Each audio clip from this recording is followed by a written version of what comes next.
Assalomu alaykum, hurmatli talabalar.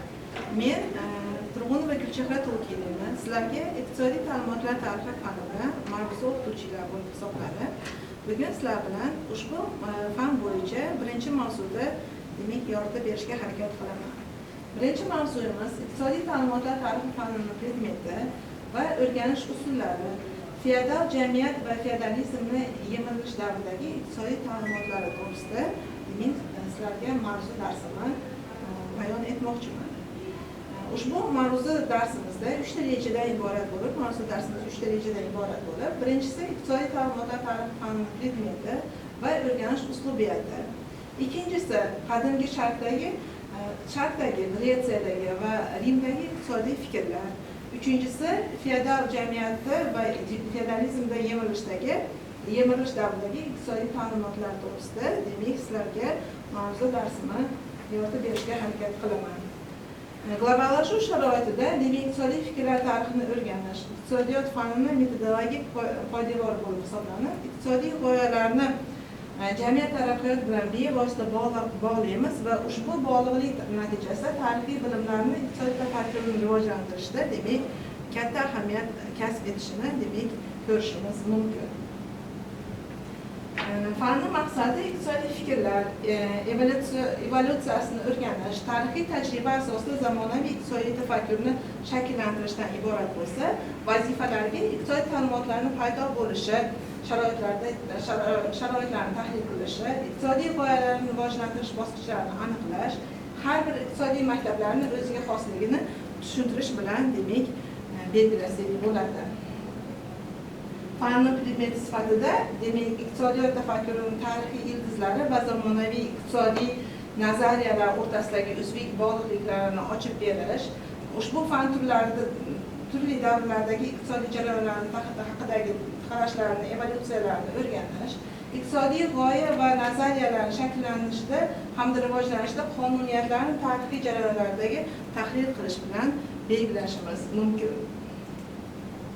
Fanni o'rni va boshqa fanlar bilan bog'liqligini demak iqtisodiy ta'limotlar tarixi fanni iqtisodiy fanlar tizimida muhim o'rin tutishi va u iqtisodiy nazariyasi, iqtisodiyot tarixi, falsafa, sotsiologiya va makro-mikro iqtisodiyotlar bilan chambarchas bog'liqligini, bu fan iqtisodiy fikrlar va nazariyalarning evolyutsiyasini o'rganib, iqtisodiyot ilmini tarixiy metodologik asosini yaratib berilishida demak talabalarning nazariy fikrlarini, ya'ni sizlarning nazariy fikrlaringizda iqtisodiy tafakkur va tahliliy yondashuvlarni shakllanishiga yordam beradi. Shuningdek, u iqtisodiy siyosatning tarixiy ildizlarini aniqlash va zamonaviy yondashuvlarni baholash imkonini beradi. Fan doirasida qo'llaniladigan asosiy ilmiy usullar quyidagilardan iborat. Ya'ni birinchisi tarixiy yondashuv, iqtisodiy fikrlarning paydo bo'lishi va rivojlanishining tarixiy ketma-ketligini o'rganish, mantiqiy tahlilda iqtisodiy nazariyaning ichki mantiqiy va qonuniyatlarini tushunish, biologik usulda esa buyuk iqtisodchilar hayoti va faoliyati misolida ularni g'oyalarini tahlil qilishdan iborat. Iqtisodiy fikrlar tarixining asosiy davrlari 4 bosqichdan iborat bo'lib, birinchisi qadimgi davr. Unda iqtisodiy g'oyalar ilk bor Misr, Yunoniston, Rim, Xitoy va Hindistonda shakllangan bo'lib, mehnat taqsimoti, adolat va mulkchilik masalalari muhokama qilingan. O'rta asrlarda islom olamidagi va Yevropada iqtisodiy fikrlar diniy axloqiy asosida rivojlangan. Ibn Xaldun, Farabiy, Foma Akvinskiy singari olimlar iqtisodiy muvozanat haqida yozganlar. Yangi davrda merkantilizm, fiziokratizm, klassik iqtisodiy maktablar shakllanib, iqtisodiy nazariyadagi mustaqil fan sifatida vujudiga kelishiga yordam berishgan. Hozirgi zamonda neoklassik, keyschilik, monetalizm, institutsionalizm kabi yo'nalishlar shakllanib, global iqtisodiy nazariyalar tizimini paydo bo'lishiga olib keldi. Qadimgi sharq iqtisodiy g'oyalarida Misr, Mesopotamiya, Hindiston va Xitoy kabi qadimgi sharq sivilizatsiyalarida iqtisodiy tafakkurni unsurlar shakllangan bo'lib, Misr va Mesopotamiya miloddan avvalgi 18-asrda tuzilgan Hammurabi qonunlarida mulkchilik, qarz va foiz masalalari yoritilgan bo'lsa, Hindistonda Atraxashtra asosida davlat moliyasi, soliqlar va iqtisodiy boshqaruv tamoyillari bayon etilgan. Xitoyda Konfutsiy ta'limotida adolat, mehnat taqsimoti, boshqaruv va jamiyatdagi tartib g'oyalar ilgari surilgan bo'lib, bu davrda iqtisodiy g'oyalarda diniy axloqiy qadriyatlar bilan uyg'unlashgan holatda rivojlanganini ko'rishimiz mumkin. O'rta asrlardagi islom olamidagi iqtisodiy g'oyalar shakllanishida Qur'oni Karim va hadislardagi savdo sotiq halolligi, o'lchov va adolatga rioya qilish, foizni man etilish tamoyillari ilgari surilgan bo'lib, Ibn Xaldun muqaddima asarida mehnatni qadri, bozor faoliyati, soliqlar dinamikasi va jamiyat farovonligi o'rtasidagi bog'liqlikni tahlil qilib yoritib bergan. Islom iqtisodiy qarashlari axloqiy, ijtimoiy va iqtisodiy qadriyatlarni uyg'un holatda tahlil qilgan va talqin qilishga yordam beradi.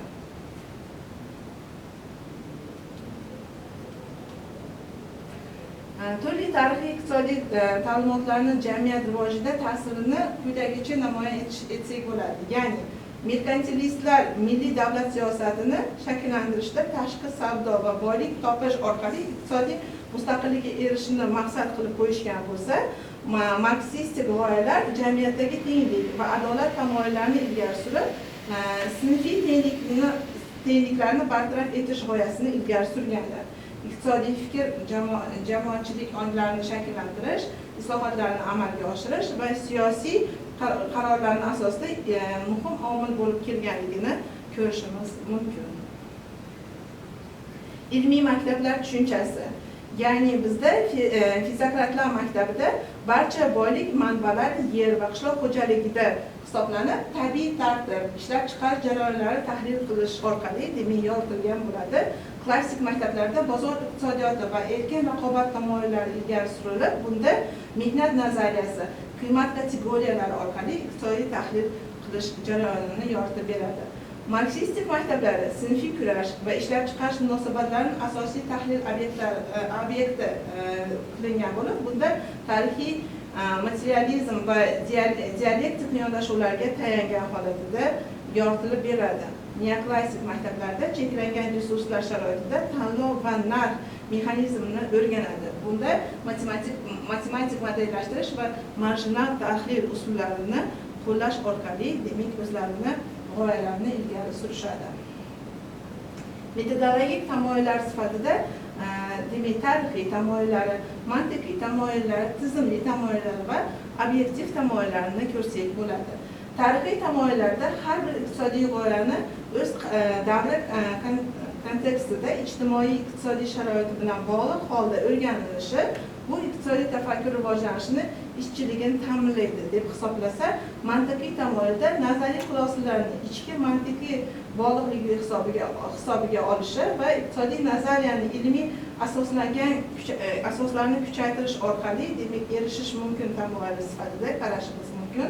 Tizimli tamoyilda iqtisodiy fikrni jamiyatni boshqa sohalari, siyosat, madaniyat, axloq bilan aloqador holda tahlil qilishimiz mumkin. Bunda iqtisodiy jarayonlarni yaxlit holda tushunish imkonini beradi.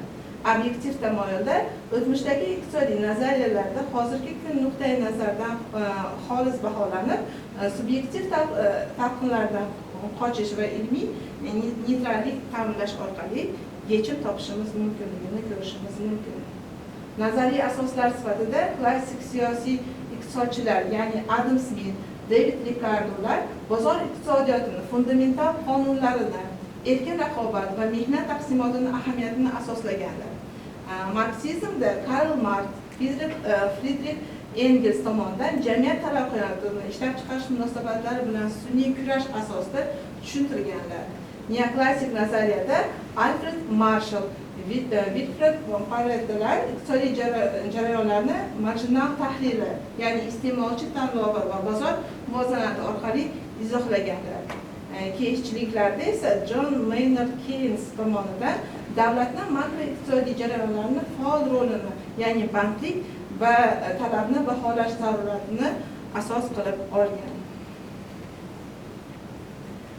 O'zbekiston hududida iqtisodiy fikrlar rivojida quyidagilarni demak o'zbeklikni quyidagicha namoyon etishimiz mumkin. Ya'ni qadimgi davrda Beruniy, Ibn Sino kabi mutafakkirlarimiz ilmiy merosda iqtisodiy fikrlar, mehnat va adolat tamoyillari o'z ifodasini topganligi, Sovet davrida esa mahalliy olimlar jahon iqtisodiy ilmlarini yutuqlarini o'rganish orqali iqtisodiy rejalashtirish, ishlab chiqarish samaradorligi kabi yo'nalishlarda tadqiqotlar olib borilganligini ko'rsak, mustaqillik yillarimizda milliy iqtisodiyotga doir nazariy, bozor iqtisodiyoti va modernizatsiya strategiyalarini ishlab chiqarish, tarixiy tajribalar samaradorligini, foydaliligini ko'rishimiz mumkin. Bu o'zbeklik O'zbekiston iqtisodiy tafakkurining boy va an'analarga tayangan holda rivojlanganini ko'rsak bo'ladi. Iqtisodiy ta'limotlarni o'rganishni amaliy ahamiyati quyidagilardan iborat deb bilamiz. Zamonaviy siyosatda xatolarga yo'l qo'ymaslik uchun tarixiy iqtisodiy nazariyalarni o'rganish muhim ahamiyat kasb etilishi. Ikkinchidan, avvalgi nazariyalarning muvaffaqiyati va kamchiliklarini tahlil qilish orqali yangi iqtisodiy yechimlarni ishlab chiqarish imkonini yaratilishi. Talabalarning iqtisodiy fikrlash doirasini kengaytirish, murakkab iqtisodiy jarayonlarni tarixiy analoglar orqali tushunishni asoslab bersak, bu fan iqtisodiy siyosat, boshqaruv va rejalashtirish sohalarida ilmiy tahlil qilish ko'nikmalarini shakllantirish orqali demak fanni asosiy g'oyalarini o'rgansak bo'ladi. Xulosa qilib shuni aytishim mumkinki, iqtisodiy ta'limotlar tarixi iqtisodiyot fanining ajralmas qismi ekanligi, u iqtisodiy nazariyaning tarixiy ishchiligini o'rganib, sizlarga iqtisodiy tafakkurni shakllanishiga katta hissa qo'shishi, ushbu demak fan orqali sizlar o'tgan asrlar iqtisodchilari, olimlarining g'oyalari va bugungi iqtisodiy muammolarimizni o'rtasidagi demak bog'liqliklarni tushunish, tahlil qilish va xulosa chiqarish mumkinligini ko'rishimiz mumkin. Demak, bugungi o'tiladigan mavzu darsimiz shu yerda yakunlaymiz. Sizlarga qo'shimcha tariqasida, ya'ni qo'shimcha mavzuni yaxshiroq yoritish maqsadida demak foydalangan adabiyotlar ro'yxati bilan tanishtirib o'taman. Bu yerda asosan Razdorov, Toshmarov, O'rmonovlar tomonidan iqtisodiy ta'limotlar tarixi darsligi, Shodmonov, Xoldarov, Murodov va boshqalar tomonidan iqtisodiy nazariyasi darsligini demak va boshqa shu yerda ko'rsatilgan, ekranda ko'rsatilgan demak olimlar tomonidan yoritilgan demak darsliklar va o'quv qo'llanmalar orqali yana ham mavzuyimizni yaxshiroq yoritib tushunishga ega bo'lishga, tushuncha hosil qilishlariga demak yordam beradi.